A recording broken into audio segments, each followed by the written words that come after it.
Assalamualaikum warahmatullahi wabarakatuh. Selamat sore Pak Surya dan teman-teman semuanya. Kami dari mata kuliah Kota Real Estate dari kelompok 3 izin memperkenalkan diri terlebih dahulu. Nama saya Felix Setianugraha dari Prodi Ilmu Komunikasi dan ini adalah rekan-rekan saya.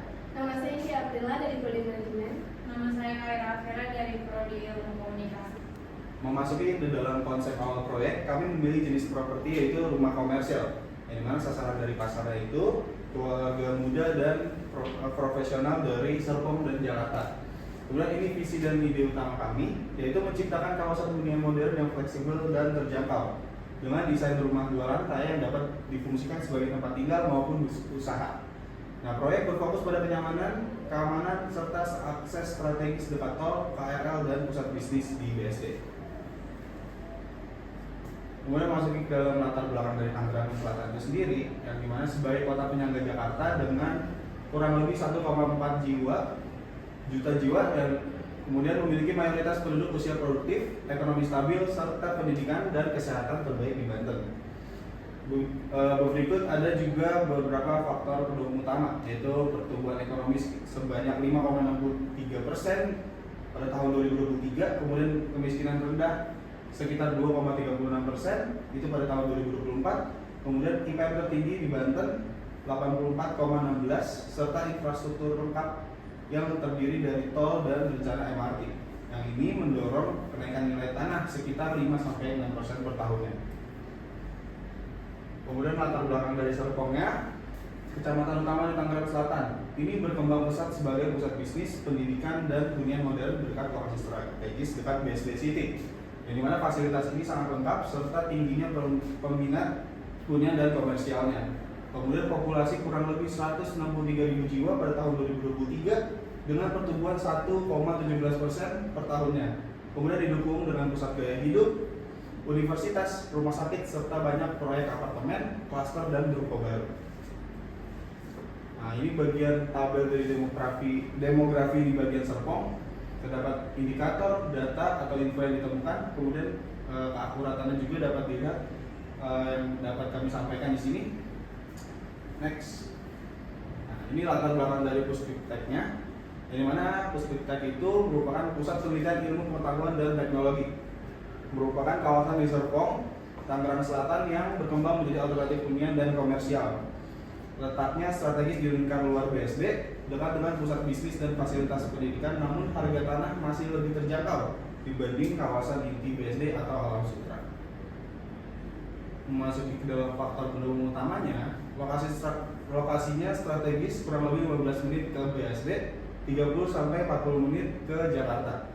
Kemudian infrastrukturnya berkembang dengan sangat cepat, seperti dekat dengan tol Serpong Cinere, KRL Rawabuntu, Serpong, kemudian rencana MRT, dan harga tanahnya relatif lebih murah. Potensi kenaikan 5-6% per tahun dan ROI-nya menarik. Kawasan riset dan pendidikan dekat dengan Universitas Pamulang, Institut Teknologi Indonesia, serta pusat penelitian juga. Kemudian potensi pengembangan properti tinggi, masih jarang proyek klaster yang modern.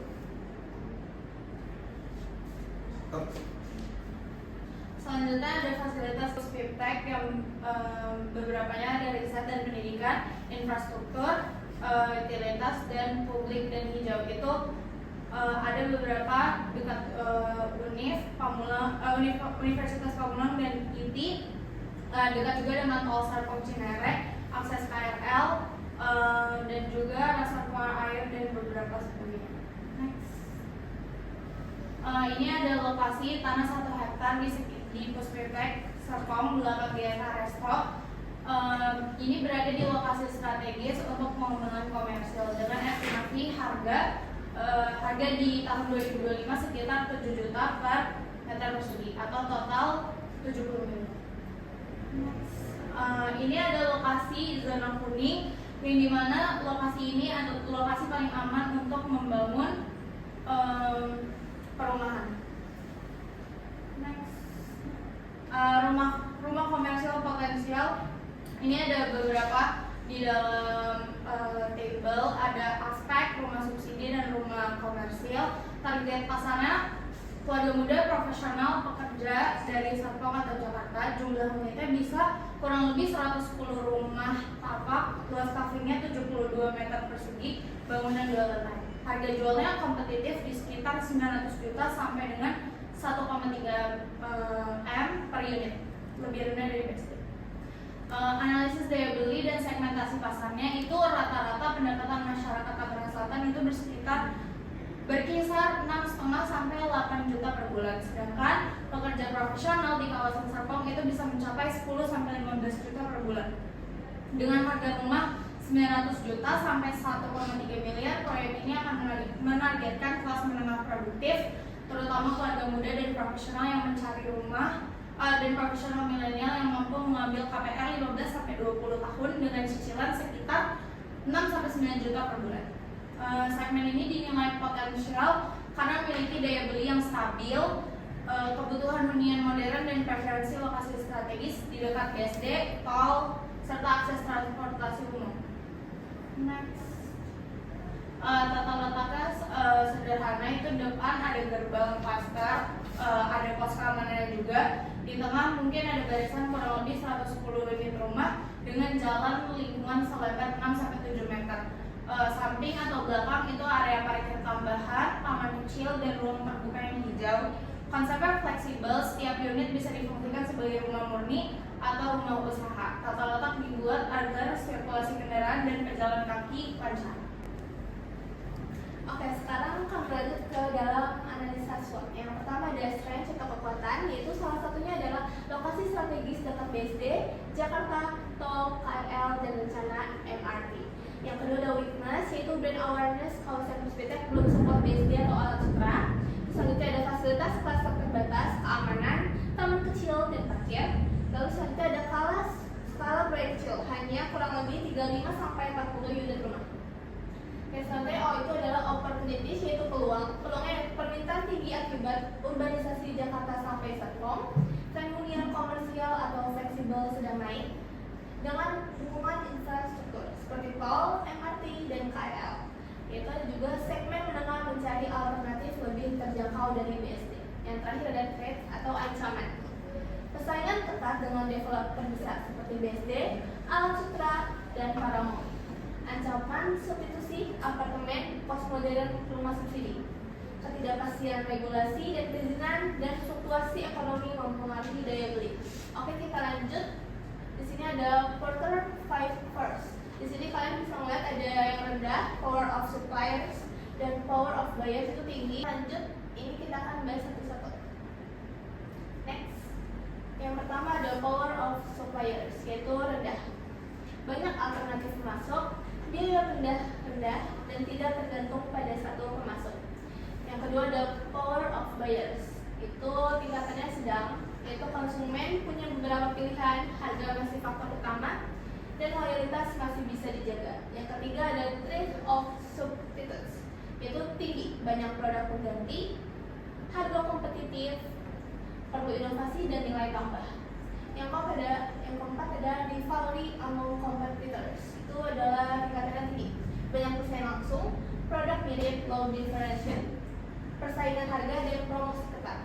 Yang terakhir ada trade of new entrants, yaitu tingkatannya sedang. Yang pertama ada modal awal tidak besar, hambatan masuk rendah, dan butuh strategi kuat untuk bersaing. Oke, next. Nah, ini adalah strategi promosi dalam menjual rumah ini. Yang pertama, promosi digital melalui Instagram, TikTok, YouTube, dan website proyek. Seperti yang kita ketahui, zaman sekarang sosial media juga udah cepat naiknya ya teman-teman. Jadi kayak ada Instagram, TikTok, YouTube. Yang kedua ada kerjasama dengan influencer dan property reseller untuk menjangkau milenial. Selain menjangkau kalangan muda, kita juga menjangkau milenial. Yang ketiga ada iklan berbayar di platform properti online seperti Rumah 123, Lamudi, dan OLX. Ada open house dan virtual tour dengan konsep life and work experience. Kampanye hidup sehat, kerja dekat, menonjolkan lokasi strategis dan konsep fleksibel. Promo penjualan DP ringan, cashback, bonus smart lock atau kitchen set. Yang terakhir ada program referral reward bagi pembeli yang membawa pembeli baru. Nanti ada kayak kode referral gitu untuk pembeli yang membawa pembeli baru. Oke, next. Oke, sekarang bagian terakhir yaitu kesimpulannya. Kesimpulannya lahan 1 hektar di Puspitec cocok klaster rumah komersil. Target pasarnya itu keluarga muda dan profesional menengah ke atas. Serpong sekitarnya tetap jadi kawasan paling prospektif dengan karakter modern dan premium. Walau persaingan tinggi, proyek ini tetap realistis dan menjadikan proyek menarik. Dan ini referensinya. Sekian presentasi dari kelompok kami, kurang lebih mohon maaf. Terima kasih banyak dan sampai jumpa.